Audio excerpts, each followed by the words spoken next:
Selamat pagi saudara sekalian. Mari kita berdoa. Ya Tuhan, kami bersyukur dengan anugerah-Mu kami diselamatkan dan dengan anugerah-Mu kami hidup. Kami bersyukur karena keselamatan kami membuat kami mengenal Tuhan dan mengenal Engkau membuat kami benar-benar menikmati hidup yang Tuhan janjikan dan Tuhan genapi di dalam Kristus. Terima kasih karena Tuhanlah Allah kami, penebus kami, dan yang menghidupkan kami. Kami mohon tuntunan-Mu sehingga kami terus-menerus menerima berkat dari kebaikan Tuhan dan kami boleh hidup karena kebaikan-Mu yang berlimpah itu. Kami juga mohon supaya Tuhan rela memberikan firman sehingga segala hidup, seluruh hidup yang kami jalani boleh menyenangkan hati Tuhan karena dituntun oleh firman-Mu. Biarlah Tuhan yang arahkan kami untuk tidak lagi melihat ke diri kami sebab di dalam diri kami begitu banyak kebejatan, kecemaran, kesempitan dan juga hal-hal yang buruk yang membuat kami sendiri muak menyadarinya ada di dalam diri kami. Tapi ajar kami melihat Allah kami sehingga kami boleh melihat kemuliaan-Mu, kekudusan-Mu, hikmat-Mu, kesabaran-Mu, kemurahan hati-Mu. Dan kami boleh menikmati fakta bahwa ada Allah yang sedemikian menjadikan kami milik Dia. Dan kiranya pengenalan ini boleh merubah kami sehingga kami tidak lagi terkurung di dalam diri kami yang lama yang cemar, tetapi boleh belajar untuk menjadi satu dengan Kristus dan di dalam Dia memperoleh segala kelimpahan menjadi manusia seperti yang Tuhan janjikan di dalam Dia. Berikan kami firman-Mu dan berikan kami pengertian hati dan juga kerelaan bergumul dipimpin oleh Tuhan untuk menggumulkan kebenaran-Mu. Kiranya Tuhan tolong hamba-Mu supaya setiap firman yang diberitakan adalah firman Tuhan dan bukan pikiran yang jauh dari pembentukan Tuhan. Kiranya Tuhan berbelas kasihan kepada kami. Dalam nama Tuhan Yesus kami berdoa. Amin. Saudara, kita akan melanjutkan pembahasan dari kitab suci. Sebelumnya saya ingin pastikan apakah Sabtu depan itu sudah penetapan Tuhan dalam masa depanku atau belum? Siapa pengurus pemuda? Setahu saya masih belum. Jadi Sabtu depan itu adalah Great Minds of the Past dari Martin Luther. Jadi Vikaris Hans Laveda, betul ya? Vikaris Hans Laveda yang akan memimpin, temanya adalah Great Minds of the Past. Itu adalah live stream lewat YouTube, jadi bukan Zoom, masih lewat YouTube. Acara penetapan Tuhan dalam masa depanku adalah minggu depannya lagi, jadi tanggal 8 lalu minggu depan lagi berarti tanggal 15, betul ya? Tanggal 15 Mei kita akan adakan satu persekutuan yang hanya dilakukan lewat Zoom, jadi saudara tidak bisa akses live stream seperti biasa, tetapi saudara harus mendaftar dulu untuk nanti boleh ikut di dalam link Zoom. Jadi yang tadi diumumkan mengenai penetapan Tuhan dalam masa depanku adalah tanggal 15 Mei. Sekali lagi 15 Mei, dan tanggal 8 Mei itu adalah Great Minds of the Past, akan membahas tentang Martin Luther.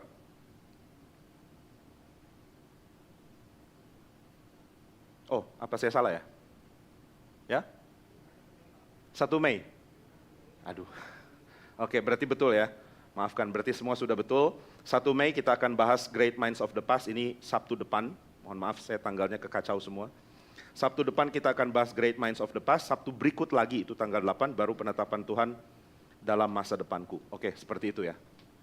Oke, berarti tadi pengumuman sudah benar, tapi Sabtu depan belum, Sabtu depan masih membahas Great Minds of the Past dan akan membahas tentang Martin Luther. Oke, terima kasih. Ya saudara, kita akan lanjutkan pembahasan dari surat Roma. Mari kita membahas Roma pasal yang ke-9. Kita membahas Roma pasal yang ke-9 bersama-sama. Kita akan membaca Roma 9, kita akan melihat ayat yang pertama sampai ayat yang ke-8. Ayat yang ke-9. Roma 9 ayat 1 sampai 9. Mari kita membacanya, Roma 9 ayat 1 sampai 9. Aku mengatakan kebenaran dalam Kristus, aku tidak berdusta. Suara hatiku turut bersaksi dalam Roh Kudus bahwa aku sangat berduka cita dan selalu bersedih hati. Bahkan aku mau terkutuk dan terpisah dari Kristus demi saudara-saudaraku, kaum sebangsaku secara jasmani. Sebab mereka adalah orang Israel, mereka telah diangkat menjadi anak. Dan mereka telah menerima kemuliaan dan perjanjian-perjanjian dan hukum Taurat dan ibadah dan janji-janji. Mereka adalah keturunan bapa-bapa leluhur yang menurunkan Mesias dalam keadaannya sebagai manusia yang ada di atas segala sesuatu. Ia adalah Allah yang harus dipuji sampai selama-lamanya. Amin. Akan tetapi firman Allah tidak mungkin gagal. Sebab tidak semua orang yang berasal dari Israel adalah orang Israel. Dan juga tidak semua yang terhitung keturunan Abraham adalah anak Abraham. Tetapi yang berasal dari Ishak yang akan disebut keturunanmu. Artinya bukan anak-anak menurut daging adalah anak-anak Allah. Tetapi anak-anak perjanjian yang disebut keturunan yang benar. Sebab firman ini mengandung janji. Pada waktu seperti inilah aku akan datang dan Sarah akan mempunyai seorang anak laki-laki. Ini merupakan janji yang Tuhan berikan di dalam kitab Kejadian pasal yang ke-18. Mari kita perhatikan ayat-ayat yang menekankan tentang satu tema penting, yaitu pilihan Tuhan. Nah, saudara sekalian, doktrin pilihan adalah doktrin yang menjadi perdebatan dari zaman lampau ketika Pelagius menentang ajaran Agustinus bahwa Tuhan memilih dan memberikan anugerah. Ini doktrin terus jadi pertentangan sehingga di dalam zaman reformasi pun ada perdebatan antara Luther dan Erasmus dan juga Calvin dengan seorang bernama Pigius. Ini adalah perdebatan yang temanya tetap sama. Apakah Tuhan memilih atau Tuhan membebaskan manusia untuk berespons kepada Dia? Nah, saudara, di dalam abad yang ke-17 ada perumusan dari satu posisi dari teologi reform di Belanda yang dirumuskan di dalam Canons of Dort. Ini dirumuskan untuk melawan 5 pengertian atau 5 poin dari Arminian, dari pengikut Arminian, dari para Remonstrants namanya. Dan mereka mengatakan mereka sangat keberatan kalau kekristenan dari versi reform tidak menekankan pemilihan dari kehendak manusia untuk menyadari kuasa Tuhan dan memutuskan untuk percaya kepada Tuhan. Jadi kalau manusia tidak berespons, manusia punya respons dianggap nihil, maka itu bukan kekristenan yang sejati. Tetapi artikel dari Canons of Dort tidak menentang bahwa manusia berespons kepada Tuhan. Bahwa saudara mempunyai hati dan juga pilihan untuk menerima atau menolak Injil. Saudara punya pilihan. Tetapi yang ditekankan di dalam teologi reform adalah ketika saudara memilih untuk percaya Tuhan, itu tidak mungkin terjadi kecuali saudara sudah dipilih oleh Tuhan. Jadi kita lihat pemilihan Tuhan tidak mengabaikan respons manusia. Itu sebabnya di dalam poin dari Westminster Confession of Faith, ini dari Inggris, kalau yang tadi dari Belanda, Westminster Confession of Faith hampir 100 tahun sebelum Canons of Dort atau ya beberapa puluh tahun sebelumnya, di dalam bab yang ketiga mengatakan bahwa Tuhan memilih di dalam hikmatnya, di dalam kasihnya, di dalam belas kasihannya, di dalam kedaulatan dan kebebasannya, Tuhan memilih siapa yang akan selamat. Lalu di dalam bagian akhir dari bab itu, dikatakan bahwa pilihan ini tidak membuat Tuhan pencipta dosa, pilihan ini tidak membuat second cause atau orang yang membuat pilihan itu menjadi tidak penting. Maka saudara, tanggung jawab manusia, kemampuan kita untuk berespons, dan juga pilihan karena hikmat yang kita miliki, itu tetap dinyatakan. Nah, maka di dalam tradisi dari reform, yang diajarkan bukan pilih salah satu. Mana yang dipilih? Tuhan pilih kamu selamat, atau kamu berespons dengan iman, maka kamu selamat. Di dalam tradisi reform dikatakan keduanya diterima. Tuhan memilih, dan manusia berespons karenanya. Nah, itu sebabnya doktrin predestinasi adalah tema penting yang sering disalah mengerti. Tetapi di dalam pengakuan iman dari tradisi reform sendiri, ditegaskan bahwa tradisi kita tidak meniadakan respons manusia. Bisakah saya mengatakan bahwa Tuhan pilih saya, lepas dari saya mau beriman atau tidak saya akan selamat? Tidak. Saudara harus berespons kepada Tuhan. Tetapi respons kita kepada Tuhan adalah karena Tuhan. Jika bukan karena Tuhan, saudara tidak mungkin berespons. Maka kita melihat di dalam kitab suci, ketika Tuhan menggerakkan manusia, Tuhan tidak meniadakan second cause atau penultimate cause. Dia adalah penyebab utama, dan penyebab kedua tetap dinyatakan penting. Nah, maka ketika saudara baca di dalam kitab Keluaran, Tuhan mengatakan, akulah yang mengeraskan hati Firaun. Lalu di bagian lain Tuhan mengatakan, karena engkau tidak mau membiarkan Israel pergi, maka aku menghukum engkau. Loh, kalau Tuhan yang memang gerakkan Firaun, kenapa Tuhan hukum? Di sini kita harus mengerti bahwa gerakan yang Tuhan berikan tidak meniadakan pentingnya keputusan dan tanggung jawab dari keputusan dari setiap pribadi. Saudara dan saya bertanggung jawab penuh kepada Tuhan, lepas dari apakah Tuhan menggerakkan kita atau tidak, karena faktanya Tuhan yang akan menggerakkan kita. Demikian ketika Yudas menjual Tuhan Yesus, saudara tidak bisa mengatakan bahwa peristiwa Yudas menjual Tuhan Yesus adalah sebuah peristiwa yang terjadi tanpa Tuhan campur tangan. Ini Yudas yang memang jahat.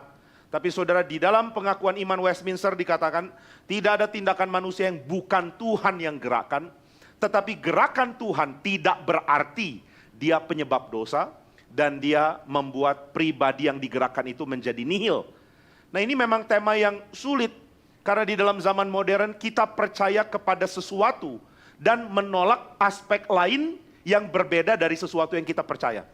Kalau saudara mengatakan saya percaya kedaulatan Tuhan, maka saudara sulit untuk mengatakan saya juga percaya bahwa manusia bebas. Tapi ini karena kita sudah dikurung oleh pengertian determinisme dari modern. Nah saudara, di hari esok, hari Senin, saya akan membahas tema ini ya, penetapan Tuhan dan masa depan kita atau rancangan hidup kita. Bagaimana kita merancang hidup kalau ternyata Tuhan sudah tetapkan semuanya? Kan Tuhan yang tentukan. Nah besok baru saya akan bahas lebih detail dan sudah diumumkan tadi harus diakses lewat link pusat. Karena ini di live stream dari kita, maka kita tidak bisa adakan dua sekaligus. Ada orang yang berkhotbah untuk persekutuan doa kita dan saya berkhotbah untuk pusat. Karena kita pakai tenaga yang sama, aufi yang sama dan juga tempat yang sama. Jadi kita akan satukan, saudara harus akses lewat live stream dari pusat atau dari channel Reform Injili di YouTube atau dari web dari GRI Pusat. Nah saya akan bahas bahwa kebanyakan kita waktu pikir tentang kedaulatan Tuhan langsung pikir determinisme. Determinisme filosofi di dalam zaman Yunani dan modern. Tapi Ibrani atau perjanjian lama tidak punya cara berpikir seperti itu. Nah ini yang seringkali kita tidak sadar, kita sulit paham Alkitab karena pikiran kita tidak dibentuk dengan cara yang sama dengan pembaca mula-mula dibentuk. Jadi saudara dan saya cara mikirnya lain. Dan kita pikir karena cara pikir kita lain, maka kesulitan baca Alkitab terjadi karena Alkitabnya sulit. Tapi sebenarnya kesulitan baca Alkitab terjadi karena kita tidak mau ngerti cara orang dulu berpikir. Maka saudara baca Alkitab bukan cuma baca apa yang hurufiah dinyatakan, tapi juga baca apa yang diperlukan untuk kita memahami kata-kata yang Tuhan nyatakan. Karena waktu Tuhan berikan firman, Tuhan menganggap serius kebudayaan, cara berbahasa, cara berpikir dari orang-orang di zaman ketika firman Tuhan diberikan. Kalau Tuhan berikan firman-Nya pada zaman kita, misalnya itu tapi tidak terjadi ya karena Alkitab sudah selesai ditulis. Tapi umpama Tuhan wahyukan firman-Nya sekarang, maka dia akan pakai konteks sekarang. Orang-orang yang menulis kitab suci akan menulis dengan pola pikir yang dipengaruhi oleh budaya abad 21. Maka saudara waktu Musa menulis, atau waktu Yesaya menulis, atau waktu Paulus menulis, mereka menulis sesuatu yang pembaca mereka bisa ngerti dengan cepat. Karena apa yang mereka tulis sesuai dengan alam pikir yang dijalankan atau yang dimiliki oleh orang-orang pada zaman itu. Nah inilah keindahan mempelajari Alkitab. Saudara diajar untuk melihat budaya zaman lampau sebagai budaya yang penting. Maka waktu kita baca Roma, kita baca Yesaya, kita baca Kejadian, mau tidak mau kita mesti belajar alam pikir zaman dulu. Mungkin bukan saudara tapi orang-orang yang dipanggil jadi hamba Tuhan. Mereka harus belajar itu. Dan tujuannya apa? Seorang yang ada di dalam tradisi Reform, seorang sejarawan gereja bernama Carl Trueman, mengatakan sangat penting bagi kita untuk belajar mengerti cara pikir zaman dulu, supaya kita tidak egois. Nah, saudara mungkin pikir egois dalam hal apa? Egois di dalam menganggap hanya zaman kita yang penting. Zaman dulu nggak penting, zaman kita yang paling penting. Nah itu mentalitas yang tidak baik. Maka dengan belajar budaya zaman dulu, kita dilatih oleh Tuhan untuk tidak menjadi self-centered. Saudara, cara Tuhan melatih kita untuk tidak jadi egois itu banyak. Tapi kita tidak mau dilatih. Kita pikir pelatihan itu sesuatu yang tidak kena ke kita. Kita pikir kita bijak. Kita pikir kita pintar. Maka kita menolak untuk dibentuk dengan cara yang kita anggap aneh. Seperti membiasakan kita untuk melihat alam pikir zaman dulu. Kenapa sih zaman dulu itu penting? Kan sudah lewat. Bukankah penyelidikan ilmiah dan juga penerobosan teknologi sudah membuat zaman kita lebih baik? Saudara, tentu ada hal yang lebih baik di zaman kita. Tapi seperti yang dikatakan oleh seorang filsuf bernama Hegel, setiap zaman itu unik. Sama seperti setiap pribadi itu unik. Kalau saudara mendengar khotbah dari satu orang, saudara sulit mendengarkan khotbah yang sama dengan dia pada khotbah orang lain. Apakah berarti orang satu lebih penting dari orang lain? Tidak. Tapi saudara akan menemukan keunikan dari seorang pribadi waktu dia menyampaikan firman. Demikian juga di dalam sejarah. Setiap zaman itu unik. Sehingga kita tidak bisa mengatakan, saya mau baca Alkitab. Tapi pakai cara pikir kita sekarang. Saya nggak mau terlalu peduli orang Roma abad pertama cara pikirnya bagaimana. Saya tidak mau terlalu peduli abad ke-7 sebelum Masehi orang Yahudi berpikir apa. Supaya saya bisa mengerti Yesaya. Nggak mau. Saya mau langsung baca, saya mau langsung pakai cara saya sekarang dan saya langsung mau mengerti. Nah, seorang ahli perjanjian baru bernama Fern Poitras dari Westminster, dia sudah pensiun, tapi dia adalah sebelumnya pengajar perjanjian baru dari Westminster. Dia mengatakan pembacaan naif adalah sumber utama dari kesalahan mengerti Alkitab. Pokoknya kalau saya baca Alkitab, saya baca begitu aja. Pokoknya saya langsung ngerti. Nggak bisa loh. Loh kalau gitu Alkitab adalah barang sulit. Isinya adalah kitab adalah tulisan yang mesti diselidiki oleh ahli sejarah. Apakah begitu? Bukan. Alkitab berisi firman yang perlu diselidiki bersama-sama dalam gereja. Sehingga gereja Tuhan bertanggung jawab untuk memberikan bekal. Sehingga ketika saudara membaca kitab suci di rumah, saudara dapat panduan. Nah, maka Tuhan membangkitkan gereja. Lalu Tuhan memberikan rasul dan nabi. Sehingga kitab suci boleh tertulis. Rasul dan nabi Tuhan berikan untuk gereja. Lalu Efesus mengatakan Tuhan juga memberikan pekabar Injil. Tuhan memberikan pengajar. Dan Tuhan memberikan gembala di dalam gereja. Tujuannya sama, supaya saudara bertumbuh makin serupa Kristus. Bagaimana bisa bertumbuh makin serupa Kristus? Melalui firman. Jadi firman Tuhan harus dipahami di dalam gereja Tuhan. Nanti saudara bilang, loh ini sama dengan tradisi Katolik sebelum reformasi dong. Orang biasa tidak boleh baca Alkitab. Lain. Saudara, ketika reformasi mengatakan kami tidak menafsirkan berdasarkan keputusan gereja, dan juga ketentuan konsili. Seorang bernama Johann Eck langsung mengkritik reformasi dengan mengatakan kalau kalian tidak mau tunduk kepada otoritas gereja dalam menafsirkan Alkitab, maka kamu akan punya otoritas individual. Masing-masing tafsirkan seenaknya sendiri. Maka 100 orang baca Alkitab akan ada 100 interpretasi berbeda. Jika kamu mau tunduk sama gereja, maka 100 orang akan punya satu tafsiran yang benar. Tapi kalau kamu mengabaikan otoritas gereja, 100 orang akan punya 100 cara tafsir. Dan 100 cara tafsir ini akan bikin jemaat bingung. Kalau gitu yang mana yang benar? Nah ini kritik dari Johann Eck. Nah saudara, seorang bernama Sadolet juga mengkritik hal yang sama. Dia ini adalah orang yang diutus oleh Roma untuk tarik Geneva setelah Calvin dan Farel out. Waktu itu Calvin dan Farel melakukan kesalahan besar. Mereka bikin aturan sangat ketat sehingga jemaat protes. Mereka mengatakan, loh aturanmu ini tidak disetujui oleh Bern. Waktu itu pusat sinode Swiss itu ada di Bern. Sehingga tidak boleh orang di dalam cabang memberikan keputusan yang diambil oleh Farel dan Calvin. Tapi Farel dan Calvin ngotot mengatakan, Geneva adalah ladang Tuhan yang Tuhan percayakan kepada kami. Kami berhak mengambil keputusan. Wah ini bikin konflik dengan sinode dan bikin konflik dengan jemaat. Lalu Calvin dan Farel dengan keras mengatakan, karena kalian tidak mau taat, maka kalian semua diusir dari perjamuan kudus, diekskomunikasi. Wah jemaat nggak mau diekskomunikasi, mereka perlu perjamuan, mereka perlu kebaktian. Maka Farel dan Calvin mengatakan, kebaktian minggu besok seluruh jemaat Geneva diekskomunikasi, nggak ada yang boleh datang. Tapi jemaat bilang, kami nggak boleh dilarang datang. Ini peristiwa aneh ya, jemaat mau datang, hamba Tuhan bilang jangan datang. Kalau di sini mungkin terbalik, sebagian masih nggak mau datang, tapi hamba Tuhan bilang, ayolah datang. Nah itu bedanya. Nah maka waktu itu Calvin dan Farel mengatakan, kalian semua diekskomunikasi, tapi orang Geneva tetap datang. Maka Calvin dan Farel tutup jalan untuk mengambil roti perjamuan. Lalu cuma mereka berdua ikut perjamuan kudus. Wah ini keadaan sudah sangat kacau, maka sinode memutuskan untuk memindahkan mereka. Calvin dipindahkan ke Strasbourg. Dan dia dibimbing seorang bernama Martin Butzer. Butzer ini menjadi reform setelah dengar Luther berbicara di Heidelberg. Waktu dia dengar Luther memaparkan pengakuan dia di dalam Heidelberg Disputation. Wah, Butzer merasa ini pemimpin yang sejati. Maka dia langsung tinggalkan kepercayaan Katolik, lalu ambil kepercayaan reformasi karena Luther. Setelah itu dia melayani di Strasbourg, kemudian Calvin dibimbing oleh dia. Dan Calvin jadi jauh lebih bijak. Sebelumnya dibimbing Farel, Calvin jadi galak bukan main.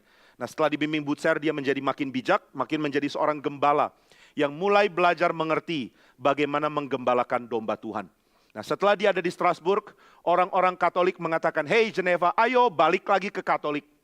Kamu tahu tidak, kalau kamu tidak tunduk kepada otoritas gereja, nanti tafsiran Alkitabmu kacau semua. Karena masing-masing tafsir sendiri.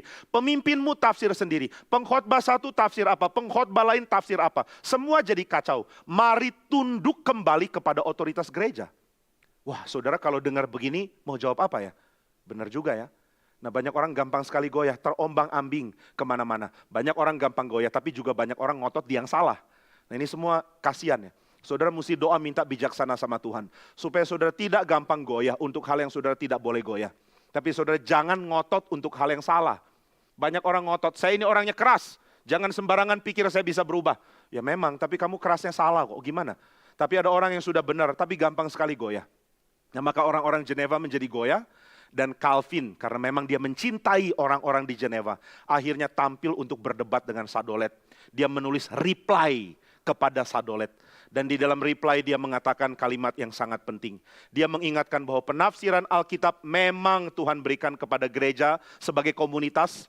Tetapi Tuhan tidak pernah mengizinkan ada otoritas yang tidak diperdebatkan. Semua otoritas selain Alkitab adalah otoritas yang boleh dibicarakan lagi. Kalau seorang pengkhotbah menafsirkan Alkitab, bolehkah dia menafsirkan? Boleh.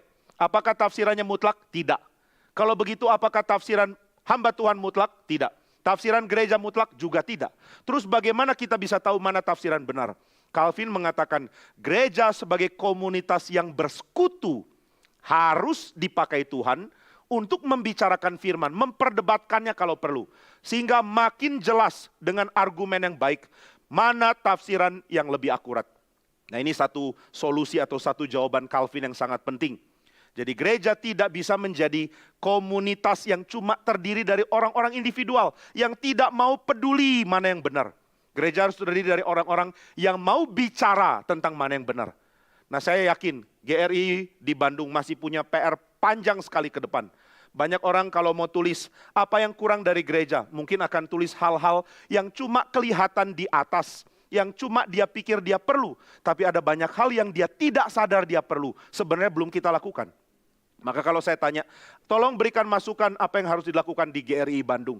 Saya harap salah satunya saudara tulis bahwa jemaat perlu ngerti teologi, perlu ngerti perbedaannya, dan perlu mengerti berdebat dengan baik. Bukan berdebat untuk berantem, tapi untuk membuat kita makin cerah. Sebenarnya mana sih cara yang paling tepat untuk menafsirkan Alkitab? Nah itu sebabnya Tuhan tidak memberikan firman-Nya kepada individu-individu untuk ditafsirkan sesuka hati. Tuhan memberikan firman-Nya kepada gereja untuk gereja dengan rendah hati berbicara, berdiskusi, saling membangun, saling memberitakan pengertian yang dimiliki, saling mendewasakan melalui firman. Maka ketika Paulus mengatakan di dalam Efesus 5, kalau kamu bicara satu dengan lain, bicara dengan puji-pujian, himne dan mazmur. Ini berarti saudara bukan cuma nyanyi, tapi saudara juga mengerti firman yang menggerakkan saudara menyanyi, memuji Tuhan. Sehingga saudara berdiskusi satu dengan lain, membangun satu dengan lain melalui pengertian firman yang saudara dapatkan. Nah itu sebabnya pengertian teologi perlu didaratkan kepada jemaat. Tapi saudara ini bukan cuma tugas pendeta ya. Bukan cuma tugas pendeta untuk daratkan firman sehingga jemaat mengerti. Tapi juga tugas jemaat untuk bertumbuh di dalam pengertian yang makin ke atas, sehingga kita semua bertumbuh. Nah waktu kita makin mengerti apa yang firman Tuhan katakan, maka kita akan makin belajar mengagumi Tuhan. Bukan belajar aspek praktis dari Alkitab untuk kita nikmati saja, tapi belajar aspek pengenalan akan Tuhan, yang tidak tentu kita langsung mengerti aspek praktisnya.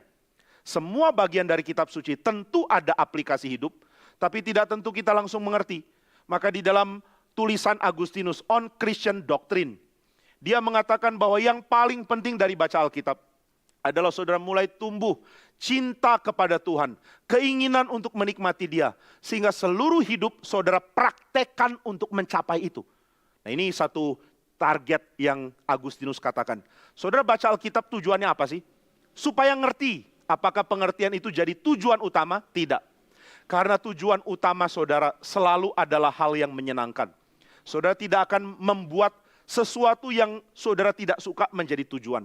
Semua orang, dan itu oke, semua orang menjadikan hal yang menyenangkan sebagai tujuan. Maka Agustinus mengatakan problem dari manusia adalah manusia tidak anggap Tuhan menyenangkan. Maka Tuhan tidak pernah jadi tujuan. Tidak pernah jadi hal yang membuat kita menjalankan hidup ke sana. Tapi Agustinus mengingatkan, jika kita membaca Alkitab dengan tujuan menikmati Tuhan sebagai kenikmatan tertinggi, sebagai kebaikan paling puncak, sang summum bonum, kebaikan tertinggi, kenikmatan yang paling besar, dan juga kesenangan yang paling utama, maka saudara akan jalankan hidup ke situ. Orang yang kesenangannya adalah pengakuan, dia akan mati-matian cari pengakuan. Seluruh hidupnya dirancang ke sana. Orang yang menganggap Tuhan itu paling menyenangkan, dia akan rancang hidupnya mati-matian untuk ke arah sana. Nah inilah sebabnya banyak orang sulit menerima aplikasi praktis dari Alkitab, karena mereka tidak tahu tujuannya. Saudara kalau diajarkan cara bawa mobil, itu nggak menolong saudara untuk mengendarai mobil jika saudara nggak punya tujuan. Coba kalau saya kasih mobil ke Felix, saya beri mobil, mau pilih apa?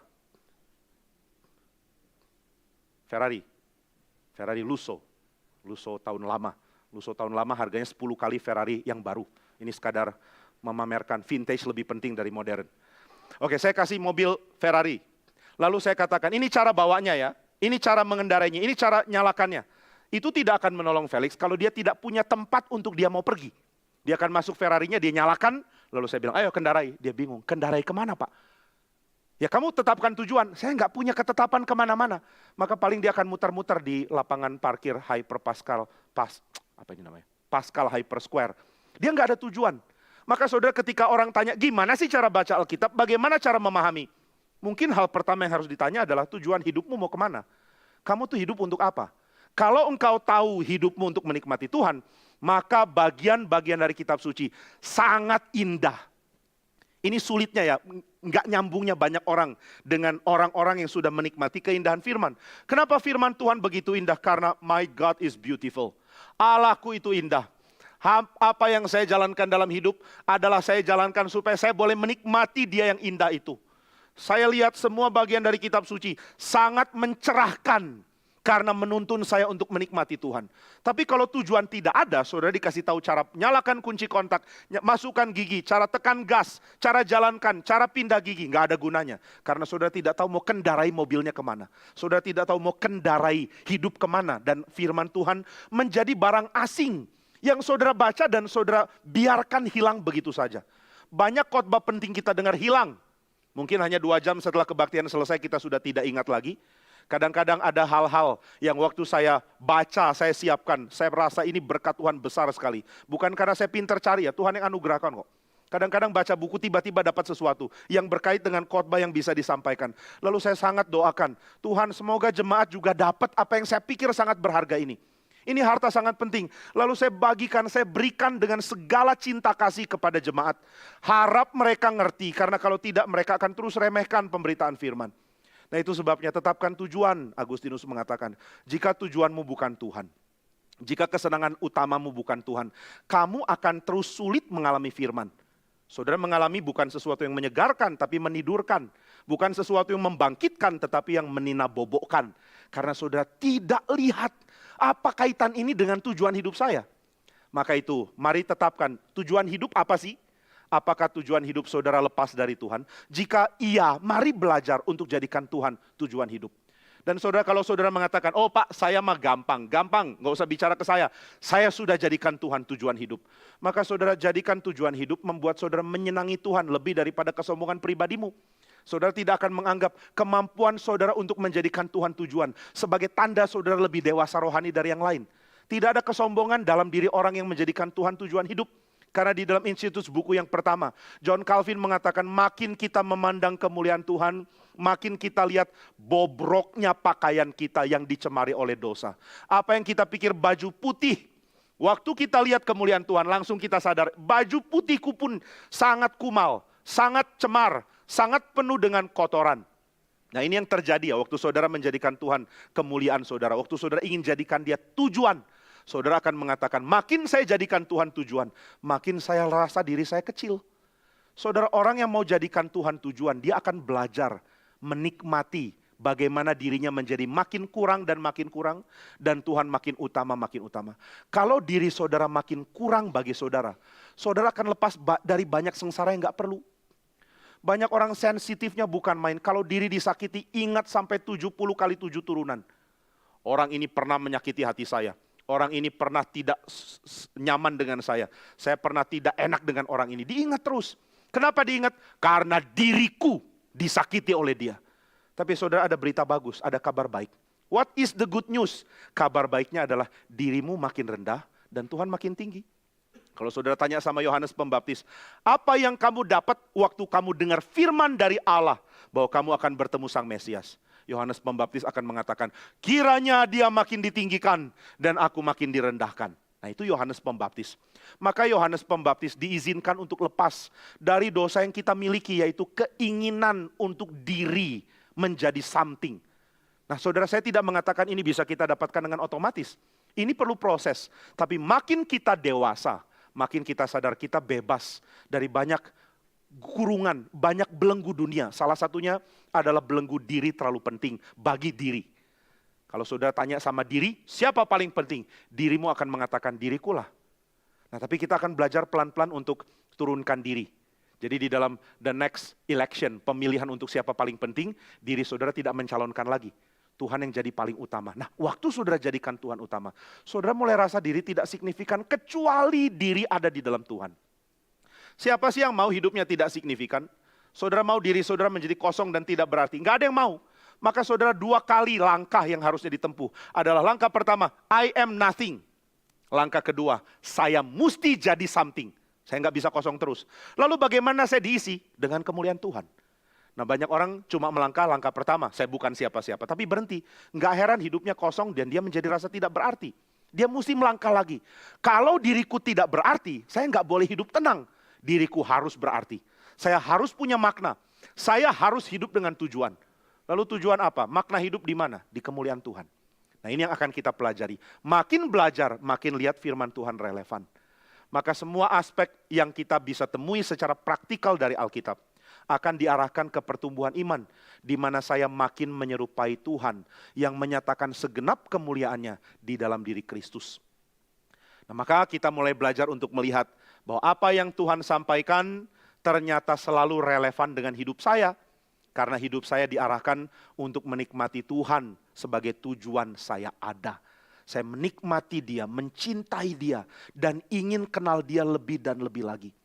John Calvin di dalam Institutus mengatakan, waktu dia baca Injil Yohanes, dia menyadari satu hal. Mengenal Tuhan itu adalah hidup, itu hidup kekal.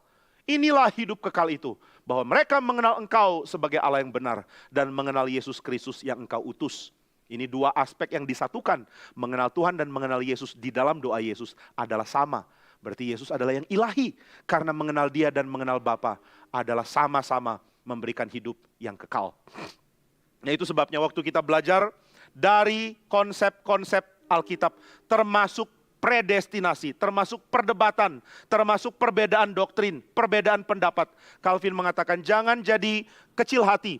Kalau saudara mendengar khotbah hari ini menafsirkan Alkitab dari sudut pandang A, berikutnya saudara dengar Alkitab bagian yang sama, ditafsirkan dengan cara yang lain, maka saudara minta bijaksana dari Tuhan. Adakah salah satu pengkhotbah salah? Atau dua-duanya sedang menyoroti hal yang benar tapi dari sudut pandang yang beda? Kalau ternyata ada satu yang salah, saudara mulai berpikir apakah pengkhotbah ini salah karena dia punya pendirian memang kacau, atau dia punya tafsiran kali itu kurang akurat. Nah, saudara bisa tahu pendeta ini kali itu kurang akurat atau pendeta itu memang kacau pikirannya dari mana? Dari komitmen iman dari gereja di mana dia berada. Maka kalau saudara dengar pengkhotbah dari GRII berkhotbah, harap saudara tidak langsung mengatakan, wah orang ini bidat. Tapi saudara mengatakan, kalau salah ya, kalau benar jangan dibilang bidat. Kalau dia ada salah tafsir, saudara mengatakan, kayaknya gereja kita tidak percaya posisi itu. Nah, maka saudara mesti tahu pengakuan iman gereja kita itu apa. Sehingga waktu ada pengkhotbah mengatakan sesuatu yang beda dari apa yang diakui oleh gereja, saudara sebagai orang Kristen berhak untuk berdiskusi dengan dia. Saudara tanya ke dia, Saya sangat bersyukur engkau memberikan khotbah. Tapi saya ingin bertanya satu hal. Engkau mengatakan ini, tapi setahu saya, tentu saya harus dikoreksi kalau saya salah. Tapi setahu saya gereja kita percayanya ini. Yang engkau katakan seperti berbeda. Bolehkah berikan penjelasan? Nah, ini merupakan bagian dari kehidupan bergereja. Kehidupan bergereja adalah kehidupan yang membuat kita saling bertumbuh melalui persekutuan, termasuk melalui pembicaraan aspek-aspek seperti ini. Nah, itu sebabnya mari jangan puas diri dengan pengertian yang kita sudah miliki. Mari belajar, mari dengar firman, mari membaca buku-buku yang penting. Mari bertumbuh di dalam pengenalan akan Tuhan. Karena percayalah, begitu saudara menjadikan Tuhan kesenangan utama saudara, semua yang saudara mengerti akan berada di tempat yang tepat. Saudara ingat, Tuhan Yesus pernah mengatakan, jika seorang ahli Taurat datang ke dalam kerajaan Allah, itu seperti orang yang mengeluarkan semua hasil tangkapan dari jalannya. Mengeluarkan semua harta dari perbendaharaannya. Maksud Tuhan Yesus adalah, kalau ahli Taurat mau percaya Yesus, semua Taurat, semua firman yang dia sudah selidiki akan menjadi indah berada di tempat yang tepat. Saudara, saya pernah lihat ini ya, satu iklan arloji. Oke, kalau saya pakai contoh arloji lagi, saudara yang nggak suka arloji bilang, here we go again, gitu ya. Arloji lagi, arloji lagi. Saya pernah lihat satu ini tentunya gambaran dari ini ya, dari video yang sudah diedit. Itu saya lihat ada part dari jam, ada mungkin 200-an part. Itu ada di meja, berhamburan. Kemudian videonya menunjukkan part-part itu mulai gerak sendiri. Ini tentu hasil dari editan yang luar biasa ya. Gerak-gerak sendiri kemudian mulai bersatu.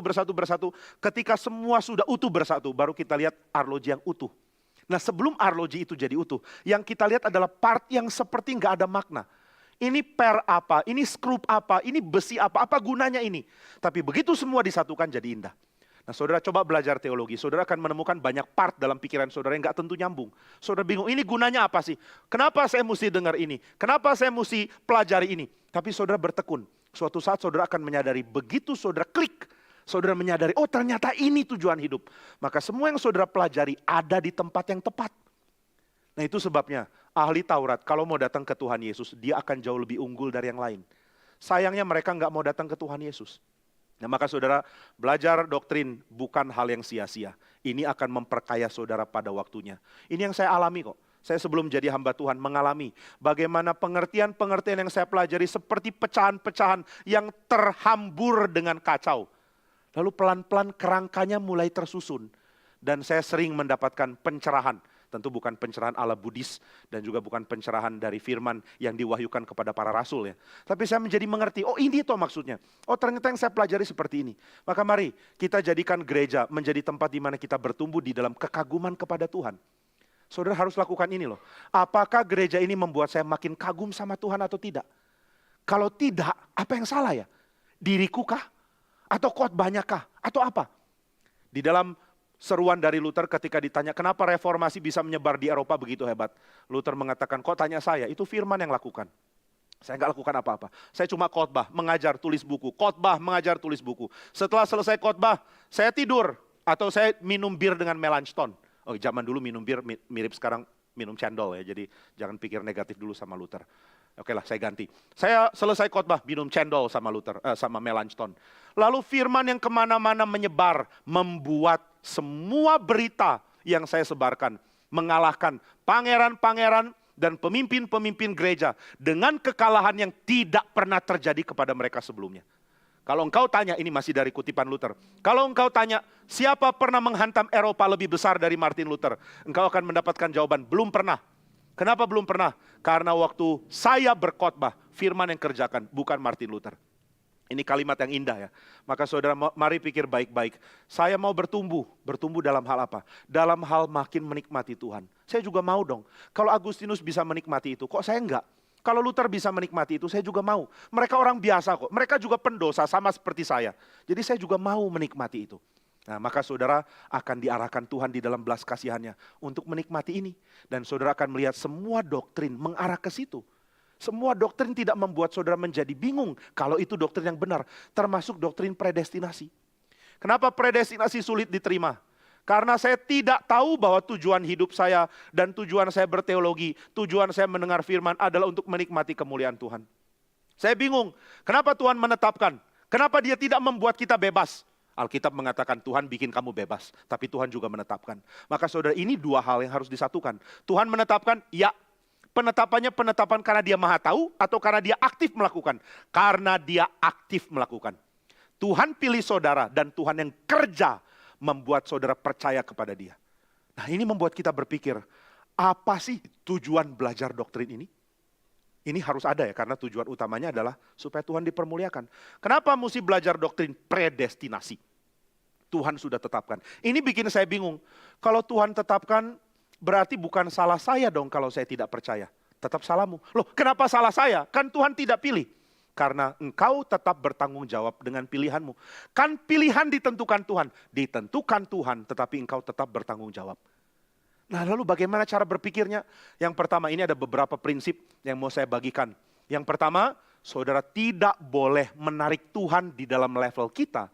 Sehingga saudara menganggap kalau Tuhan sudah memilih, itu sama dengan saya memilih. Konsep Tuhan memilih tentu beda dengan pengertian kita memilih. Saudara lihat di meja saudara, ada 5 apel, lalu saudara pilih salah satu. Ini beda dengan Tuhan memilih manusia. Karena waktu Tuhan memilih, Tuhan mendesain rencana dia dan menggenapi pilihannya dengan sangat serius. Sehingga waktu pilihannya itu terjadi, waktu ketetapannya dijalankan, waktu itu terjadi, keadaan itu sangat serius. Ini saya ambil contoh ya. Saya ambil contoh ketika Paulus akhirnya percaya Tuhan. Saudara, Paulus bisa percaya Tuhan karena apa? Karena Tuhan sudah pilih dia dan Tuhan nyatakan diri kepada dia. Pertanyaan saya, mungkinkah Paulus setelah mendengar Tuhan menyatakan diri atau melihat Tuhan menyatakan diri kepada dia, mungkinkah Paulus tetap keras hati dan mengatakan saya tidak mau terima Tuhan. Sampai mati saya tidak mau Tuhan Yesus. Enggak mungkin. Dia diubah oleh Tuhan. Yang rubah hatinya siapa? Roh Kudus. Oh, kalau Roh Kudus yang rubah hatinya, berarti bukan Paulus yang merubah hatinya. Nah, ini yang harus dikoreksi. Paulus merubah hatinya. Loh, katanya Roh Kudus, Roh Kudus. Jadi Roh Kudus atau Paulus? Jawabannya adalah iya.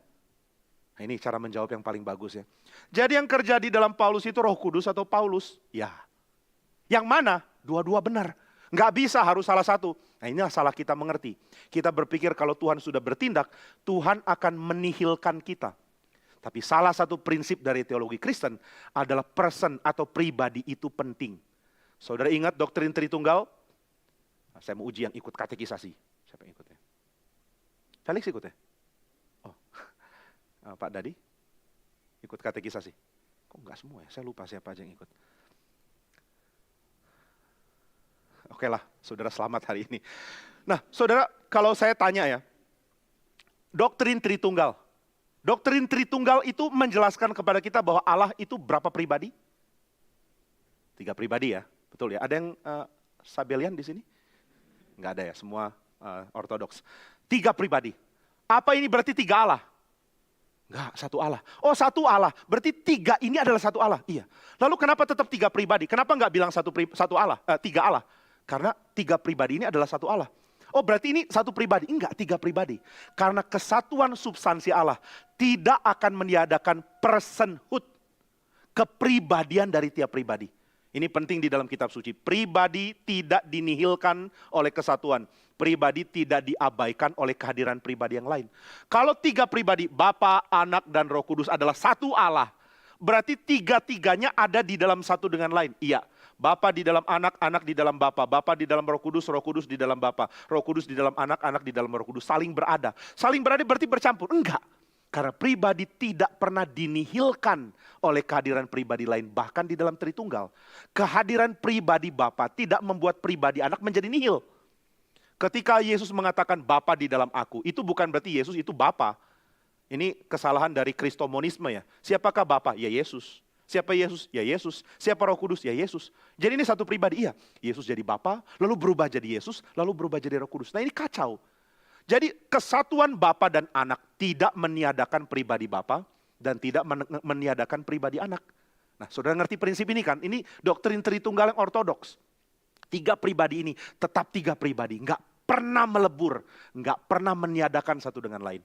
Maka kita dapat prinsip penting. Ternyata personhood atau pribadi atau kepribadian, keadaan kita yang sadar diri ini, itu tidak akan pernah dinihilkan oleh kehadiran Allah. Waktu Roh Kudus ada dalam diri saya tidak menjadi nihil. Tapi Roh Kudus juga tidak jadi nihil waktu ada di dalam saya. Jadi di dalam diri saya ada dua pribadi, ada Roh Kudus dan saya. Iya.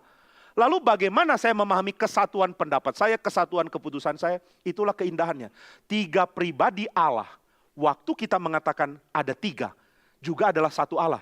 Satu Allah termasuk dalam satu kehendak. 3 pribadi punya satu kehendak. Nah maka saudara, ketika Allah menjadikan kita milik Dia, kita mempunyai kehendak, Allah mempunyai kehendak, dan Allah mengajar kita untuk belajar menundukkan kehendak kita kepada kehendak Dia. Dan itu dilakukan karena Dia berada di dalam kita, Dia menyertai kita. Dan penyertaannya membuat kita menjalankan hidup dengan kesadaran, ini hidup yang saya jalankan, ini hidup yang saya pilih, ini hidup yang saya atur. Dan dengan kesadaran, dengan hikmat yang Tuhan berikan, saya akan atur sebaik saya bisa. Dan saudara akan sadar, setiap keputusan yang saudara ambil, ternyata adalah ketetapan Tuhan. Jadi ke depan bagaimana? Ini saya berikan bocoran sedikit untuk bahasan besok ya. Jadi besok saudara bisa sedikit sok tahu sama orang lain. Nih nanti Pak Jimmy akan ngomong ini, bisa gitu dikit. Lalu ke depan saya hidup harus bagaimana? Berserah kepada Tuhan, betul. Apa itu berserah? Rancang hidupmu sebaik mungkin. Itu namanya berserah. Berserah bukan pasif. Oh terserahlah apa yang terjadi, terjadilah. Berserah kepada Tuhan tidak sama dengan kesera-sera. Bukan apapun yang terjadi, terjadilah. Tuhan besok mau apa saya nggak tahu, saya nggak punya rancangan. Saya tidak mau lakukan apa-apa karena aku tidak mau mendahului engkau. Tuhan bilang kalau engkau tidak bikin rencana, engkau tidak bertanggung jawab. Tapi ketika saudara memutuskan atau bahkan saudara memutuskan tidak memutuskan apapun yang saudara lakukan, begitu itu dilalui. Saudara sadar ini bagian dari rencana Tuhan yang Tuhan mau nyatakan. Maka yang sudah lalu adalah bukti bahwa Tuhan sudah merencanakannya. Tapi yang belum terjadi, saudara tidak bisa prediksi selain saudara antisipasi dengan persiapan yang sebaik mungkin. Nah itu sebabnya ketika kita menyadari bahwa Allah memilih, itu berarti Allah melakukan pekerjaannya tanpa mengabaikan pribadi kita. Tuhan tidak membuat kita menjadi tidak ada. Maka ketika Paulus memutuskan dia mau percaya Tuhan Yesus, oh ternyata engkaulah Tuhan. Engkau memperkenalkan diri kepadaku. Saya salah menganiaya jemaatmu.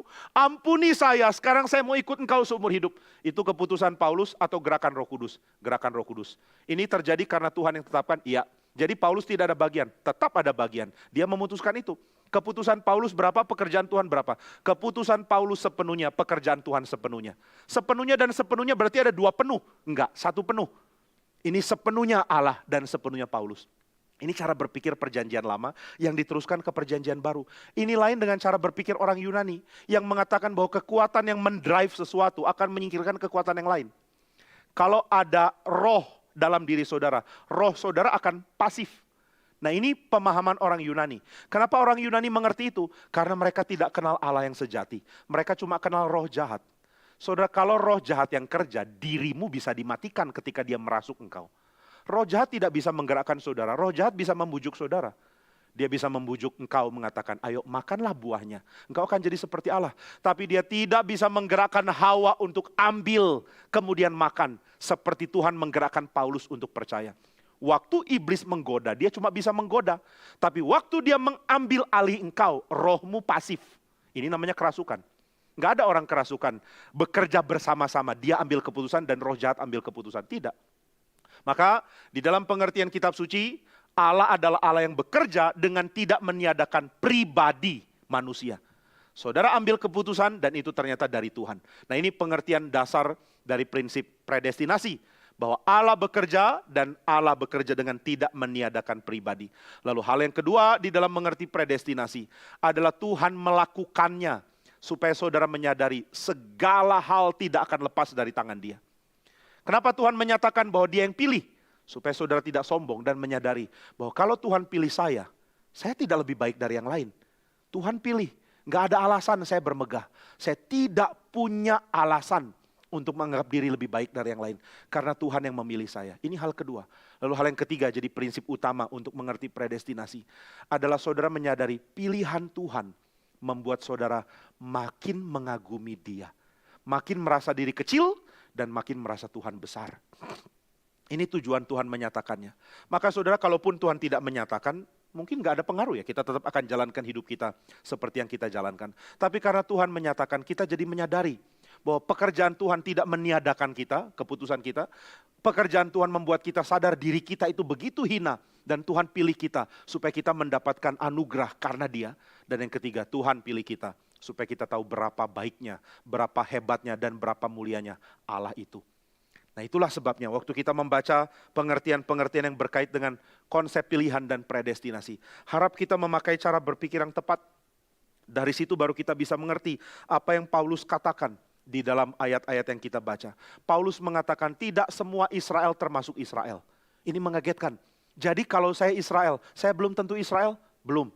Karena yang dipilih oleh Tuhan, itulah umat yang sejati. Pilihan, bukan status yang diwariskan. Nah maka Paulus memakai contoh. Sama seperti Ishak. Ishak itu jadi yang melanjutkan janji Tuhan. Dari Abraham ke Ishak. Kenapa dari Abraham ke Ishak? Karena Tuhan pilih Ishak. Oh bukan karena dia anak Abraham.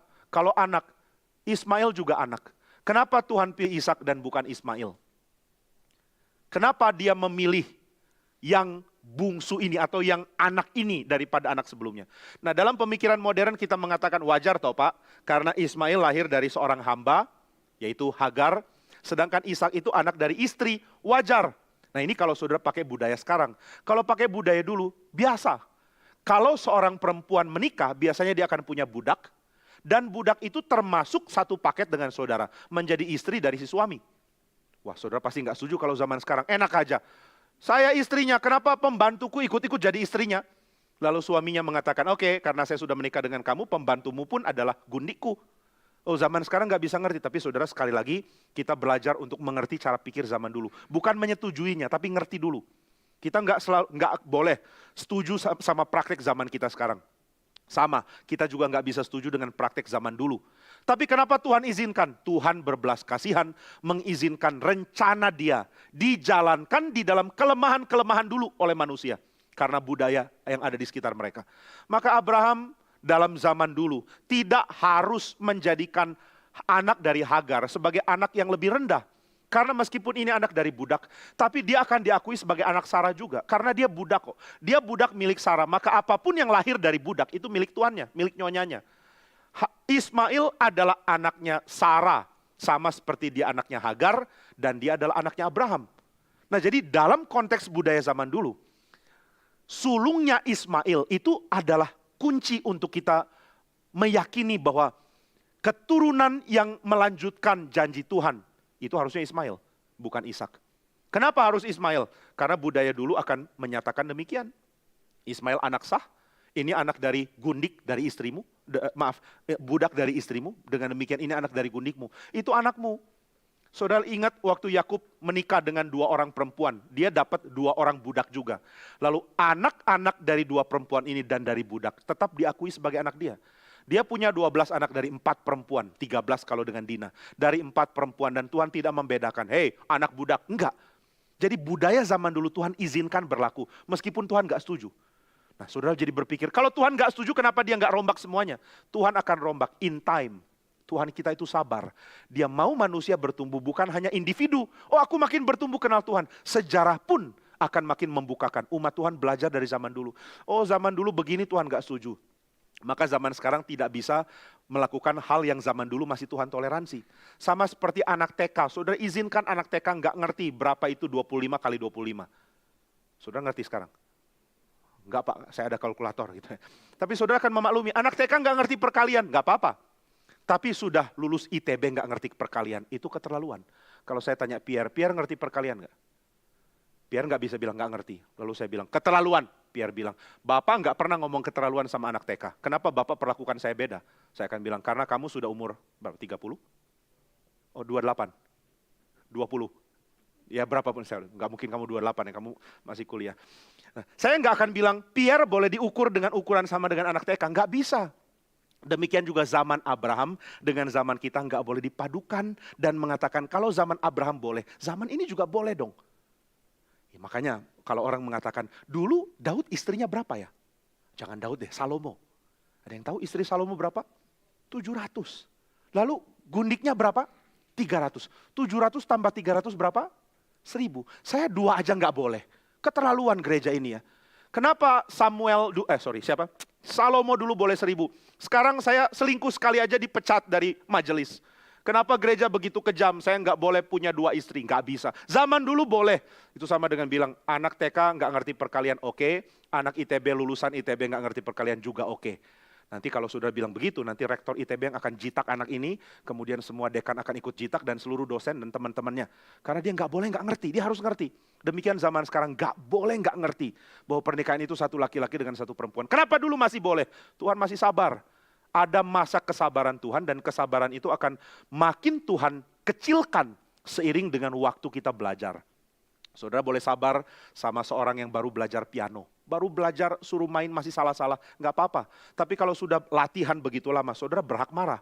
Saya sudah kasih kamu waktu latihan begitu banyak, kita sudah masuk harusnya ke dalam level berikut. Kenapa kamu belum kuasai? Kamu nggak latihan ya? Berhak. Tapi nggak bisa katakan ini di awal. Nah demikian juga di dalam kitab suci, Tuhan mengajarkan kepada kita berdasarkan kesabaran dia di dalam budaya. Tetapi makin bertumbuh, makin zaman lewat, makin Tuhan menuntut dengan keras. Kamu sudah lebih dewasa, kamu sudah lebih matang, kamu tidak seharusnya melakukan kesalahan yang dulu masih saya toleransi. Nah maka saudara sekalian, Abraham menikah dengan Sarah, dia juga dapat Hagar. Lalu anak Hagar dan anak Sarah harusnya sama. Maka Abraham dapat firman dari Tuhan yang aneh bagi dia. Mungkin tidak bagi kita, tapi aneh bagi budaya saat itu. Waktu orang dulu baca Kejadian mereka heran. Kenapa ya Tuhan pilih Ishak bukan Ismail? Kenapa Ishak? Ishak itu anak berikutnya kok, bukan yang pertama. Tapi Tuhan mengatakan, saya bukan pilih yang sulung. Saya bukan pilih yang lebih dulu. Saya bukan pilih dari anak dari budak. Tapi saya pilih karena janji. Nah ini yang unik ya. Ada yang menafsirkan Ishak dipilih karena anak dari istri yang sah. Bukan, Alkitab bilang Ishak dipilih karena janji. Kan saya anak Sarah, istri yang sah. Saudara tahu Sarah itu siapa? Sarah perempuan baik ya? Perempuan yang saleh? Enggak. Dia baik dalam banyak hal, tapi dia buruk di dalam relasinya dengan Hagar. Saudara ketika Hagar ada di rumah, di satu tempat dengan dia, di kemah bersama dengan Abraham. Dia mulai marah dengan Hagar, apalagi ketika anaknya dianggap mengancam keberadaan Ishak. Lalu dia mulai bikin supaya Abraham usir perempuan ini. Saudara itu kejam loh. Ini perempuan salah apa di dalam konteks budaya zaman dulu? Tuhan izinkan budaya zaman dulu masih diberlakukan di dalam anugerahnya. Maka harusnya Hagar mendapat tempat di dalam kemah Abraham. Harusnya di dalam rumah Abraham, Hagar harus boleh dipelihara di situ. Saudara suruh perempuan pergi dengan anaknya itu kejam. Lalu cuma dibekali air dan roti yang bisa habis di perjalanan. Ini sama dengan suruh mereka mati, kejamnya bukan main. Sarah dengan jahat mengatakan, usir perempuan ini, usir dia. Lalu Abraham sangat marah sama Sarah. Tapi Tuhan mengatakan, dengarkan yang dia katakan sesuai dengan kehendakku. Nah ini bikin kaget. Kenapa Tuhan mau usir Hagar dan Ismail? Tuhan usir karena bukan mereka penerima janji, tapi Tuhan pelihara mereka. Ingat ketika anak itu sudah kehausan hampir mati. Hagar menangis dan mengatakan, saya tidak tega lihat anak itu mati. Air sudah habis dan kami tidak bisa bertahan. Lalu dia menangis. Lalu Tuhan melihat mereka dan Tuhan menolong. Nah ini satu pengertian yang indah ya. Tuhan menolong Hagar di dalam kesulitan. Dan Tuhan janjikan kepada dia, anakmu akan saya berkati jadi keturunan besar. Tuhan jaga janjinya, Tuhan jaga perempuan ini. Tapi Tuhan mengatakan, ini bukan pilihan. Apakah Ismail lebih kecil dari Ishak? Tidak. Tuhan berkati Ismail sama besar dengan Ishak. Bahkan Ismail punya keberanian untuk menjadi pemimpin jauh lebih besar dari Ishak. Kalau sudah lihat di dalam kelanjutannya. Tetapi Ishak yang Tuhan pilih. Kenapa Tuhan pilih? Karena Tuhan mau. Kenapa Tuhan mau begitu? Apa alasannya? Tuhan tidak kasih tahu. Maka misteri terbesar adalah kenapa Tuhan pilih orang. Itu jadi misteri yang gak bisa kita jawab. Maka ada lagu mengatakan, why have you chosen me? Kenapa Tuhan pilih saya? Memangnya kenapa Tuhan pilih kamu? Saya gak lebih baik dari yang lain. Apakah Ishak lebih baik dari Ismail? Tidak. Apakah mamanya lebih baik dari Hagar? Tidak.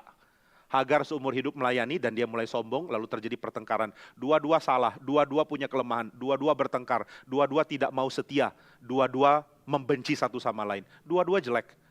Nah kalau begitu apa alasan Tuhan pilih Ishak? Tuhan yang tahu, Tuhan tidak kasih tahu. Itu sebabnya Paulus mengatakan yang melanjutkan janji Tuhan dari Abraham, enggak semua anak Abraham. Ini penting loh, waktu Tuhan mengatakan, aku akan memberkati engkau hai Abraham. Berkat itu nyambung ke keturunan selanjutnya di dalam keterbatasan. Tidak semua yang disebut anak Abraham dapat berkat ini. Tuhan cuma beri ke Ishak. Waktu saudara tanya, kenapa Tuhan tidak beri juga ke Ismail? Tuhan akan mengatakan, aku bebas menggunakan milikku dan mendistribusikannya kepada siapa aku mau. Ini membuat kita makin mengagumi Tuhan. Tuhan tidak diatur oleh keharusan untuk diterima dan disukai. Saudara bisa nggak suka Tuhan karena Tuhan pilih. Tapi Tuhan mengatakan, aku melakukan apa yang aku mau dan hikmatku melampaui hikmatmu. Jadi jika hikmatmu belum sanggup untuk mengagumi aku di dalam apa yang aku putuskan, aku tetap melakukannya karena aku adalah Allah. Jadi saudara, Tuhan akan mendidik kita untuk belajar mengetahui apa yang dilakukan. Dan kalau kita belum tahu, kita dengan tenang mengatakan, ada kehendak Tuhan yang asing yang belum aku tahu, yang tujuannya pasti baik. Ini yang Calvin katakan di dalam khotbah Ayub. Dia mengatakan, kalau ada hal yang saya belum mengerti tentang Tuhan, saya akan mengatakan ini adalah kehendak Tuhan yang rahasia, yang saya tidak bisa mengerti sekarang, tapi yang tujuannya baik. Bisa kita bilang begini, setiap hal yang saya nggak ngerti, saya tidak tahu kenapa, saya akan katakan ini adalah kehendak Tuhan yang asing bagi saya, yang rahasia bagi saya, yang saya belum bisa mengerti, tapi yang saya tahu tujuannya baik. Nah, itu yang harus kita miliki untuk makin menikmati Tuhan. Maka Paulus mengatakan, firman Allah tidak mungkin gagal, tidak semua orang Tuhan selamatkan, tidak semua Israel otomatis selamat, dan ini yang mengerikan, tidak semua orang sudah anggota gereja otomatis selamat. Saudara bukan orang yang bisa membanggakan status saudara, saudara adalah orang yang harus menyelidiki pilihan Tuhan atas saudara. Bukan status, saya orang gereja, saya majelis, saya orang penting, saya orang kunci. Saya sangat ingat satu buku yang saya baca dari Billy Graham tentang Roh Kudus. Itu buku kumpulan khotbah atau tulisan dia, saya lupa. Tapi intinya di tengah-tengah dia mengatakan, jika engkau nanti ke neraka, engkau akan ketemu banyak orang-orang penting dari gereja. Hamba Tuhan, majelis, orang-orang kunci yang di dunia sangat dihormati. Tuhan gak peduli mereka. Banyak orang yang pikir dengan cara saya menjadi orang penting di sebuah gereja, otomatis saya penting di hadapan Tuhan. Tidak. Orang penting di pandangan manusia sangat mungkin adalah orang kerdil bagi Tuhan. Karena banyak orang punya hati, tidak ada orang tahu. Yang tahu hati cuma Tuhan. Itu sebabnya kita belajar untuk menghargai siapapun. Saudara tidak meremehkan orang, saudara tidak dengan cepat memberikan judgment kalau orang itu rendah atau buruk. Saudara dengan hati-hati menghargai setiap berkat yang Tuhan berikan kepada setiap orang Kristen. Sambil menyadari, yang terhormat belum tentu terhormat di hadapan Tuhan. Yang hina di dunia belum tentu hina di hadapan Tuhan. Belum tentu, bukan berarti sudah pasti ya. Saudara jangan kemana-mana bilang, kalau kamu majelis pasti ke neraka. Bukan itu maksud saya. Maka yang Billy Graham katakan, jangan kaget kalau banyak orang yang dianggap penting di dunia ternyata masuknya ke neraka. Kenapa? Karena mereka tidak pernah sungguh-sungguh kenal Tuhan. Mereka tidak menyelidiki diri. Dan mereka tidak rasa mereka harus cari tahu mereka ada di mana. Banyak orang Kristen sudah ditipu dengan janji, kalau kamu pernah mengucapkan kalimat Yesus adalah Tuhan, sudah pasti kamu selamat. Kata siapa? Nah, maka saudara, Paulus memberikan satu peringatan di sini. Pilihan Tuhan membuat kita tidak bisa merasa aman dengan status yang dikenakan kepada kita karena keturunan, atau status yang dikenakan kita karena persetujuan orang. Siapa Israel? Israel adalah umat Tuhan. Oh, berarti aku otomatis selamat kalau aku Israel. Saya dari suku Yehuda, saya dari suku Benyamin, saya dari suku Lewi, saya dari suku Asher, saya dari suku Gad, saya dari suku Ruben atau apapun. Oh, saya sudah pasti selamat. Enggak. Maka Paulus mengatakan, tidak semua Israel termasuk Israel. Buktinya, waktu Kristus datang, banyak orang Israel menolak. Paulus termasuk yang menolak, tapi akhirnya dia ditangkap oleh Tuhan. Tapi banyak orang lain tetap menolak, terus menolak, sampai mati menolak. Berarti tidak semua orang Israel milik Tuhan. Kenapa begitu? Karena dari awal Tuhan sudah mengatakan, tidak semua keturunan Abraham adalah keturunan Abraham dalam arti menjadi milik Tuhan. Enggak semua. Ishak dan Ismail, Tuhan abaikan Ismail, Tuhan pilih Ishak. Kenapa sih Tuhan abaikan Ismail? Tuhan mau lakukan itu. Tuhan mau memilih Ishak. Berhak dong Tuhan melakukan itu. Apakah Tuhan harus menunjukkan cinta kasih yang setara kepada semua orang? Tidak. Tuhan berhak pilih siapa yang akan dia cintai. Dan kalau kita tidak setuju ini berarti kita masih belum mengerti bagaimana menghargai kedaulatan dia sebagai Allah. Yang saudara harus tahu adalah kalau Tuhan berhak memilih dan Tuhan tidak pilih semua. Kenapa Tuhan izinkan berkat terbaik dari bumi tetap dimiliki oleh keturunan yang lain? Nah, ini pertanyaannya ya. Kalau Tuhan cuma pilih Abraham, kenapa banyak orang lain di luar Abraham bisa menikmati kehidupan yang baik di bumi? Kalau Tuhan pilih Ishak, lalu Tuhan pilih Yakub, lalu Tuhan pilih Israel, lalu Tuhan pilih orang Kristen. Kenapa banyak orang tidak kenal Tuhan, mengaku ateis, menolak Tuhan, menyembah berhala atau agama lain? Kenapa Tuhan tetap berkati? Nah, ini yang membuat kita kagum. Karena ternyata meskipun Tuhan tidak pilih untuk mencintai semua orang secara sama, Tuhan masih mencintai dan memelihara orang-orang yang membenci dia. Maka Yesus mengatakan, jadilah kamu sempurna seperti Tuhan sempurna. Yaitu berlaku pantas kepada siapapun. Berlaku pantas ya, berlaku baik itu maksudnya pantas. Berlaku pantas kepada siapapun. Berlaku adil kepada siapapun. Entah mereka musuhmu atau mereka adalah sahabatmu. Saudara kalau punya perusahaan, lalu saudara mengatakan, saya akan masukkan orang gereja ke perusahaan saya, kerja di perusahaan. Ini orang gereja akrab dengan saya. Saudara harus perlakukan dia adil. Kalau dia malas, lalu ada satu orang tidak peduli tidak peduli iman Kristen, tidak peduli gereja, tidak membenci gereja tapi tidak melakukan apa-apa untuk menjadi orang Kristen. Dia orang yang terus-menerus menolak kekristenan. Sedangkan ada teman gereja saudara masukkan ke perusahaan saudara. Waktu mereka kerja, saudara harus nilai dengan adil. Orang gereja yang malas, saudara harus berikan ketetapan, sanksi. Orang bukan gereja yang punya ketekunan, saudara harus berikan penghargaan. Jangan tidak adil. Berlaku baik kepada orang yang engkau anggap teman dan yang engkau anggap musuh. Berlaku pantas kepada siapapun. Karena Allahmu pun berlaku pantas kepada semua orang. Entah itu orang pilihan atau bukan. Orang yang dengan berani mengatakan tidak ada Allah, tetap bisa hidup, tetap bisa Tuhan perlakukan dengan pantas di dunia ini. Nah inilah pengertian yang kita dapatkan dari kalimat dari Tuhan Yesus. Maka waktu saudara memahami bahwa Tuhan cuma pilih sebagian, saudara akan jadi kaget. Hah? Tuhan cuma pilih sebagian? Kenapa Tuhan bisa berkati yang sebagian lain? Nah ini yang harusnya kita dapat. Bukannya malah menghina dan menista dia dengan pandangan kita yang super negatif. Oh Tuhan cuma pilih sebagian, nggak adil. Langsung kita teriak tidak adil. Saudara, adakah orang tua yang waktu punya anak dan punya anak tetangga kumpul sama-sama, memilih untuk memberkati dengan sama besarnya di dalam aspek umum? Sulit loh. Saudara akan mengutamakan anak pasti. Tapi Tuhan mengutamakan anak di dalam aspek khusus dan keselamatan, di dalam pengenalan akan dia. Tapi dalam aspek umum dari ciptaan Tuhan berikan sama. Kalau kota Bandung kebanjiran, orang percaya kebanjiran, orang gak percaya juga kebanjiran kan? Apakah ada tangan malaikat menahan air sehingga rumah orang percaya kering? Dan rumah orang tidak percaya kebanjiran. Ketika mereka tanya, mengapa kami banjir engkau tidak? Lalu saudara mengatakan, tidakkah engkau lihat malaikat sekeliling aku? Enggak, orang kafir. Kalau engkau bukan kafir, engkau akan lihat tangan malaikat mengelilingi. Tidak, hal umum Tuhan berlakukan sama. Saudara malas, saudara tidak dapat makan. Tapi saya orang Kristen, sama. Orang kafir malas, enggak dapat makan. Orang Kristen malas, enggak dapat makan. Orang kafir rajin, naik pangkat. Orang Kristen rajin, naik pangkat. Orang kafir mencintai sesama, dia akan dihargai sesama. Orang Kristen tidak pernah menghargai sesama, dia juga akan diabaikan oleh sesama. Saudara, mari belajar hal yang pantas dilakukan oleh manusia. Saling tolong menolong, saling punya beban untuk menanggung satu sama lain punya beban. Ini pengertian umum, semua manusia dituntut Tuhan untuk lakukan itu.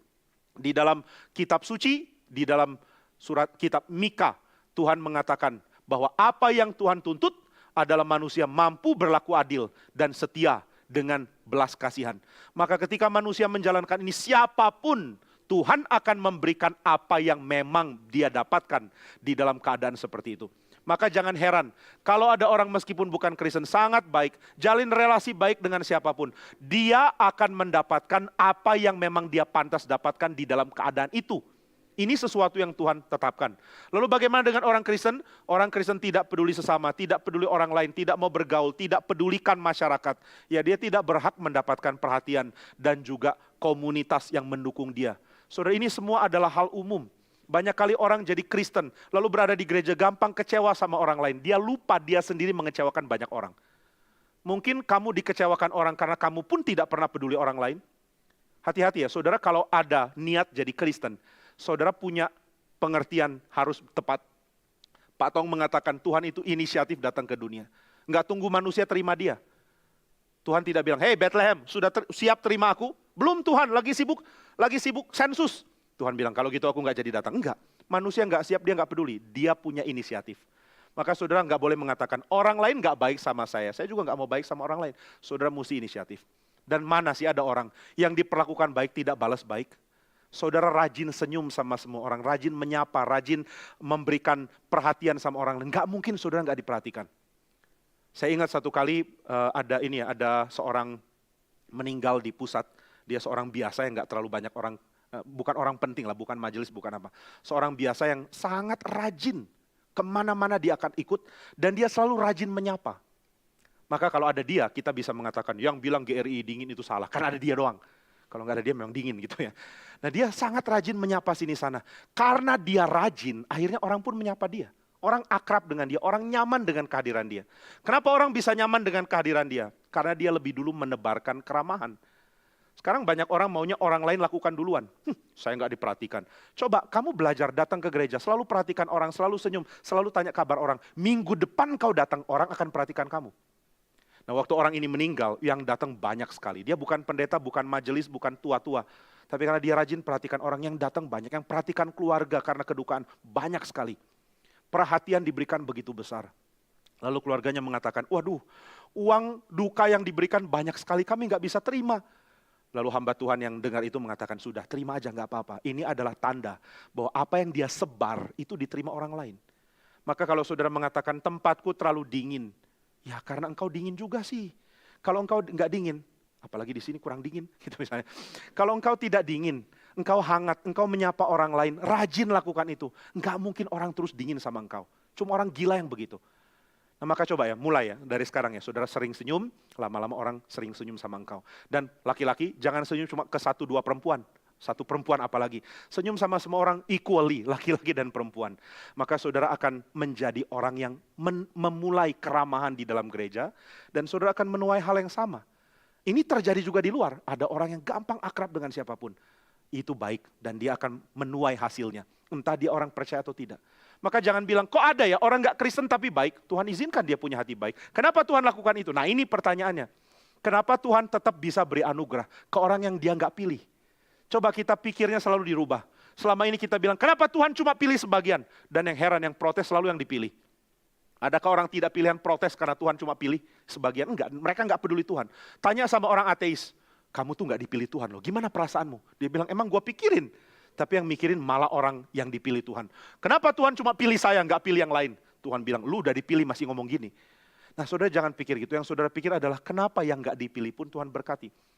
Tuhan katakan apa kepada Ismail, kepada Hagar, aku akan memberkati anakmu. Aku akan jadikan dia bangsa yang besar. Hah? Bangsa yang besar? Jadi Ismail pilihan? Bukan. Kok tetap diberkati? Karena aku mau memberkati. Nah jadi meskipun dia bukan pilihan, Tuhan tetap jadikan dia bagian dari penerima berkat. Inilah keagungan Tuhan. Mari belajar ini. Saudara terima doktrin pilihan. Bukan dengan perasaan negatif sama Tuhan. Kenapa cuma pilih sebagian? Tapi dengan perasaan positif. Tiap kali ada orang datang ke saya bilang, Pak, saya punya tetangga orang Islam. Atau saya punya tetangga orang Buddhis. Baik bukan main. Saya jadi malu jadi orang Kristen. Saya mengatakan jangan malu tapi bangga. Kenapa bangga? Karena Tuhanmu yang berikan dia kebaikan. Meskipun dia bukan pilihan. Tuhanmu yang berikan dia berkat meskipun dia tidak mau terima Tuhanmu. Banggalah jadi orang Kristen. Bangga. Kenapa bangga? Tuhan begitu baik sama orang yang tidak dia pilih. Nah ini ya yang harus kita lihat. Maka Paulus mengatakan yang dipilih bukan berdasarkan daging. Orang Israel tidak bisa bilang kami keturunan. Tuhan bilang enggak, saya enggak pilih berdasarkan keturunan. Ishak keturunan Abraham, tidak. Ismail pun keturunan Abraham, tapi dia bukan pilihan. Apa yang bikin Ishak beda dari Ismail? Apakah dia lebih dekat dengan Abraham daripada Ismail? Tidak. Kan Ismail dari Hagar, Ishak dari Sarah. Lebih dekat ke Abraham. Apa kaitannya? Kalau ini keturunan Abraham, dari manapun tetap keturunan Abraham. Maka yang Paulus mau katakan, Ishak jadi pilihan. Bukan karena ada sesuatu yang membuat dia lebih dekat kepada Abraham. Tapi karena Tuhan yang janji. Tuhan mengatakan, anak ini akan aku berikan dan dialah yang akan meneruskan janjiku. Tahun depan, Sarah akan melahirkan anak. Nah dengar ini Abraham ketawa, Sarah juga ketawa. Ini keluarga happy family. Cuma sayangnya ketawanya di saat yang salah gitu ya. Ketika Tuhan mengatakan tahun depan akan gendong anak, hahaha, mana mungkin, saya sudah tua. Ketawanya pun ketawa kakek-kakek. Tidak mungkin Tuhan, saya sudah tua. Sarah juga ikut-ikut ketawa. Lalu Tuhan tegur, Sarah kenapa ketawa? Enggak, sudah ketawa bohong lagi. Kenapa dia ketawa? Karena nggak mungkin tahun depan masih punya anak. Tapi tetap jadi. Kenapa ya tetap bisa jadi? Karena Tuhan janji. Yang Tuhan janjikan melampaui akal manusia. Yesus dijanjikan dan dia lahir dari anak darah. Maria tanya, aku belum bersuami, bagaimana mungkin? Tapi Tuhan mengatakan, ini anak janji, maka pasti mungkin. Bukan cuma mungkin, tapi pasti jadi. Nah demikian juga dengan Ishak. Ishak bukan anak daging, kata Paulus dalam ayat yang ke-8. Ishak juga bukan anak keturunan, tetapi anak perjanjian. Karena Tuhan mengatakan di ayat 9, pada waktu seperti inilah, Aku akan datang dan Sarah akan mempunyai seorang anak laki-laki. Janji Tuhan membuat kita jadi orang pilihan. Maka tugas kita adalah yang pertama, mengagumi Tuhan. Biar kemuliaan diberikan kepada Tuhan. Mengapa engkau mengagumi Tuhan? Yang pertama, kok saya dipilih? Saya siapa sih? Bedanya saya dengan orang jahat apa? Bedanya aku dengan orang yang tidak percaya apa? Orang tidak percaya bisa lebih baik dari saya. Bisa lebih sabar, bisa lebih penuh perhatian. Saya orang yang sangat egois. Kenapa Tuhan pilih saya? Ini hal pertama yang kita akan kagumi. Yang kedua, kalau saya dipilih, lalu orang yang bukan pilihan tidak dipilih, tidak diberi kesempatan oleh Tuhan untuk percaya Tuhan. Kenapa dalam hidup di dunia ini Tuhan tetap berkati? Alangkah besarnya engkau, alangkah sabarnya engkau, dan alangkah baiknya engkau. Lalu hal ketiga, mari selidiki diri. Apakah benar saya orang pilihan? Apa yang membuat engkau yakin? Karena saya sudah di gereja lama, karena saya sudah dibaptis, karena saya sudah aktivis, karena saya sudah pengurus, karena saya sudah majelis, karena saya sudah penatua, karena saya sudah hamba Tuhan, bukan. Tapi karena ada perubahan terjadi pada saya. Perubahan di mana saya makin mencintai Tuhan, makin mengagumi Dia, makin ingin seluruh hidup saya diarahkan ke Dia, bertumbuh. Saya tidak sempurna, banyak hal masih salah dan cacat dalam diri saya. Tapi saya tahu saya bertumbuh ke sana, nah ini penting. Saudara jangan lihat diri saudara bukan Kristen karena belum sempurna, nggak ada orang sempurna. Tapi juga jangan nyaman dalam diri saudara jika tidak pernah ada perubahan. Mari datang ke Tuhan dan sadari, jika saya orang pilihan, maka saya akan belajar mencintai Tuhan, belajar bertumbuh di dalam kasih-Nya. Nah, kiranya ini boleh menjadi berkat, dan di dalam pertemuan yang selanjutnya kita akan lanjutkan pembahasan ini di dalam argumen selanjutnya dari Paulus. Mari kita berdoa. Bapa di surga, kami bersyukur karena kaum pilihan, yaitu kami, datang kepada Tuhan dengan kesadaran bahwa kami tidak layak. Tuhan, begitu banyak dosa yang kami sudah lakukan dan sedang lakukan. Tapi kami heran Tuhan memilih kami, dan Tuhan setia terhadap pilihan itu. Kami bersyukur karena kami boleh menjadi milik-Mu selama-lamanya. Sebelum dunia jadi, Engkau telah memilih kami. Tuhan, kami yang tidak layak menerima berkat begitu besar, kami memuji kemuliaan-Mu. Kami juga memuji Engkau karena meskipun Tuhan hanya memilih sebagian kecil untuk selamat, Tuhan tetap memperlakukan adil semua orang yang lain. Tuhan memperlakukan kami dan yang lain di dalam perlakuan umum, di dalam berkat umum, di dalam anugerah umum yang Tuhan berikan dengan adil. Kami memuji-Mu karena ini. Terima kasih karena kami boleh mengenal Allah yang mulia. Dalam nama Tuhan Yesus kami berdoa. Amin.